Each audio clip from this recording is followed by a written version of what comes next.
Coucou mes Flolies, bienvenue sur ma chaîne, j'espère que vous allez très bien, moi ça va super, comme un cheveu le jour de son wash day. Vous connaissez la chanson. Donc, aujourd'hui, je partage avec vous, c'est une autre story time, une autre histoire, mais celle-ci, c'est plutôt une belle histoire, je vais dire ça comme ça parce que au final, ce qu'elle m'a aidé à faire est great, c'est super. Donc, une fois, je ne sais pas si je vous ai dit ça avant, je ne me tressais pas avant, je n'aimais pas les tresses. Et j'ai commencé à me tresser en 3e année université, donc en année de licence. Et là même encore, c'était en fin d'année de licence. Et quand j'ai commencé à me tresser, une chose était sûre, c'est que je ne voulais pas me défriser. Pour l'autre, là, j'étais sûre de moi, je ne voulais pas me défriser.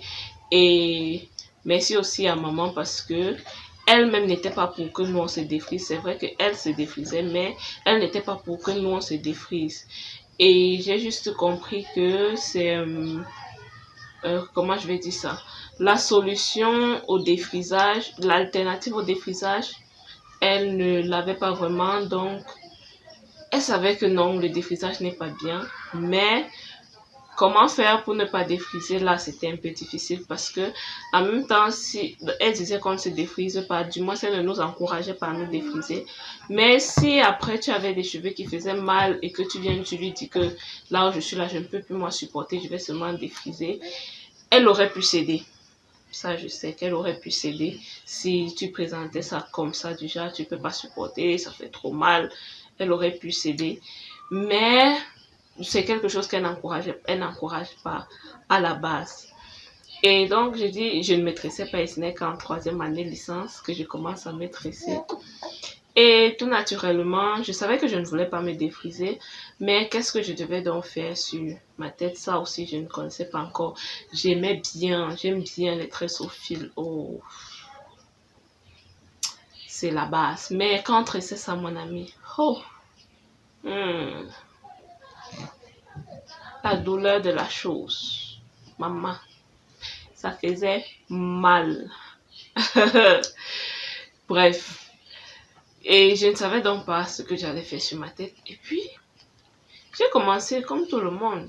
Je faisais des tissages, passe-mèche, rasta, greffe. C'est vrai que les greffes, je n'appréciais pas. Alors là, j'ai mis ma première greffe. Quand je recommence même à me tresser, c'est la greffe que je mets. Je commence avec la greffe. C'était sur des mini cheveux comme ça veut dire qu'on a fait... on appelle même ça comment? Les macabots, on appelle ça ici les macabots, sinon le nom en français, je ne sais pas trop. On avait fait les macabots, si je trouve une photo, je vais mettre ça quelque part là. C'est quand vos cheveux sont mini là, quand vous tressez ça, c'est comme ça ressemble à des bantounotes, mais c'est pas des bantounotes. Et j'avais fait les macabots et c'est sur ça qu'elle a placé la greffe. My God, ça chauffait. L'histoire là, ça chauffe. Et les gens portent ça chaque jour, jusqu'à l'autre, on voit jamais ses cheveux. C'est-à-dire qu'à peine elle a enlevé, elle enlève, on lave les cheveux, elle replace l'autre. De toute façon, la fait la chauffe. Et ça démange. Je sais pas comment les gens font pour supporter ça. Maman bêta les rastas. Oui, la greffe. Bref, j'avais commencé avec la greffe. Et j'ai commencé à me tresser comme ça, donc je faisais ce mélange-là. La plupart du temps, je ne tressais même pas mes cheveux, je laissais ça comme ça. Et c'est vrai que je ne faisais pas des soins à ce moment-là parce que je ne savais pas comment faire, je ne connaissais pas comment faire. Et je me rabattais donc sur les tresses. Le jour où j'ai des taches, je vais durer. C'est maman qui va m'attraper, dire que non, viens, je te tresse. Ou bien, va voir telle, elle va te tresser. Je n'aimais pas les tresses. Je fuyais toujours quand il fallait me tresser. C'est pour ça que je durais souvent avec les coiffures. Et un jour, on s'est retrouvés à la maison. Nous nous sommes retrouvés 4 filles. Ça veut dire moi, Sarah, ma petite soeur, Sandra et une autre de nos cousines, Flora. Nous étions 4 filles. Et il y a une période où chacune avait placé sa greffe. Chacune avait fait ses cheveux. On avait alors toutes les greffes. C'est la période là. Je ne sais même pas si vont se rappeler de cette histoire, bref. Mais moi, c'est quelque chose, c'est une histoire qui m'a beaucoup marqué, ça a beaucoup joué dans mon aventure capillaire. Et on s'était tout retrouvé avec les greffes. Sandra avait une greffe longue, la longueur de ça.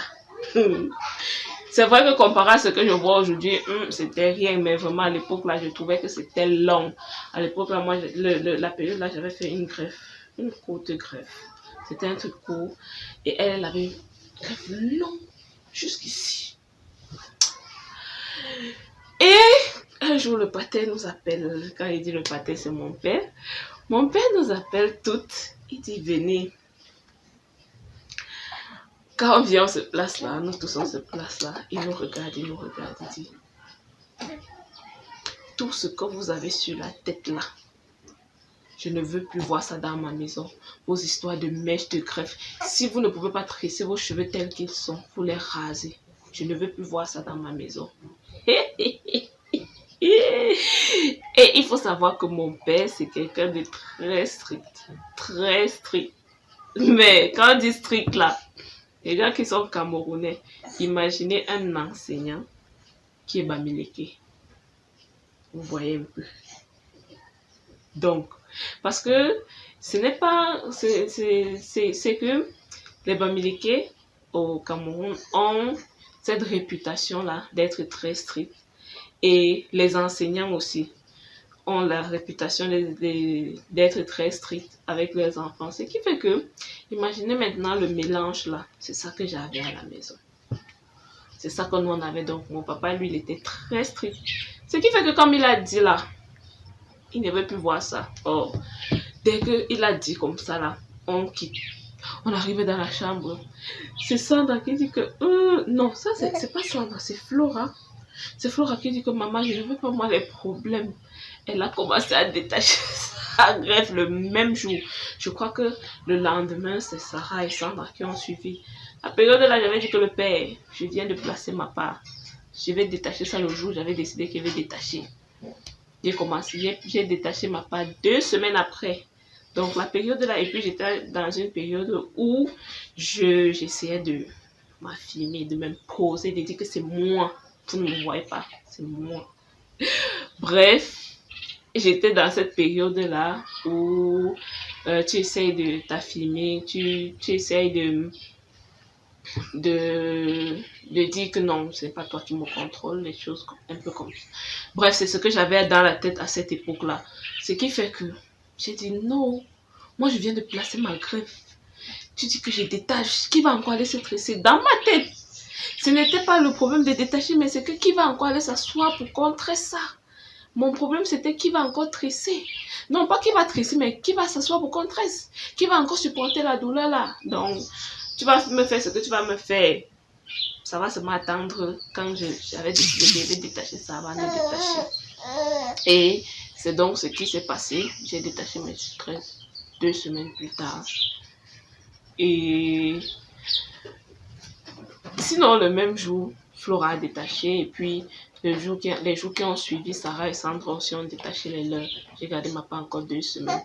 Alors, pourquoi je dis que cette histoire, c'est une histoire qui a beaucoup marqué mon aventure capillaire? C'est parce que je savais depuis le début que je ne veux pas défriser mes cheveux. Je savais que je veux garder mes cheveux naturels. Mais comme ne sachant pas comment faire, très vite, je me rabattais sur les greffes, les mèches. Je me rabattais dessus parce que je faisais, on va dire, la paresse. Je ne faisais pas tant d'efforts que ça pour pouvoir garder mes cheveux naturels. Ce qui fait que quand papa a interdit les mèches à la maison, cela m'a obligée à faire un peu plus de recherche pour savoir comment est-ce que je vais garder mes cheveux naturels.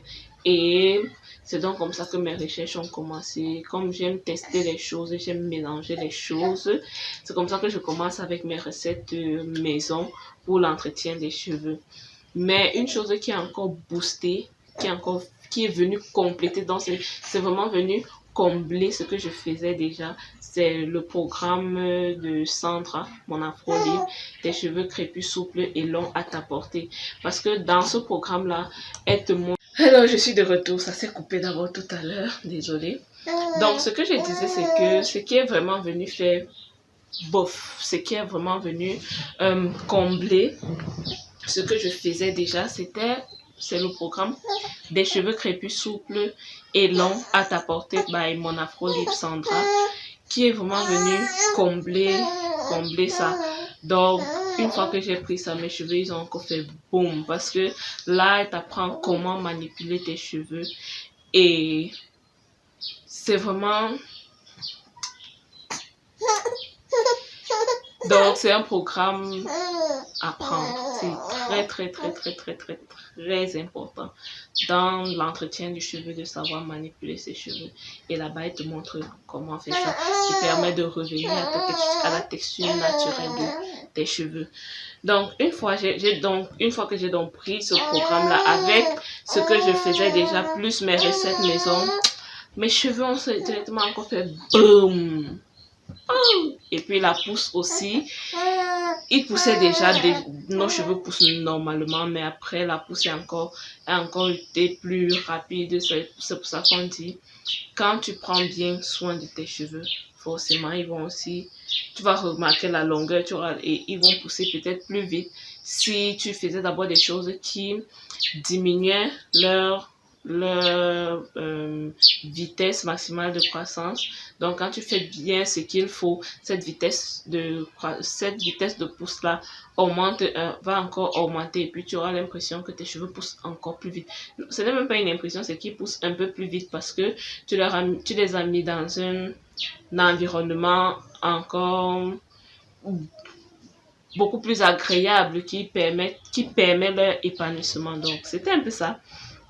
Et donc, comme je disais, c'est cette histoire-là, l'interdiction de mon père de nous voir porter les mèches, qui a fait en sorte que je finisse par faire des recherches sur vraiment comment je vais prendre soin de ces cheveux-ci. Surtout parce que je voulais les garder au vent. Dans ma tête, j'étais en mode, je vais faire comment pour porter les cheveux-ci au vent tout le temps, sans plus avoir à me tresser. Parce que c'était vraiment ça que je cherchais à éviter, les tresses, la douleur de ça. Donc, c'était ça. Et je suis reconnaissante aujourd'hui pour cette décision-là parce que ça a vraiment créé le déclic. C'est ça qui a vraiment créé le déclic en moi pour faire beaucoup plus de recherches par rapport à ça. Donc, c'était tout pour cette story time. Je crois qu'il y a encore d'autres en stock.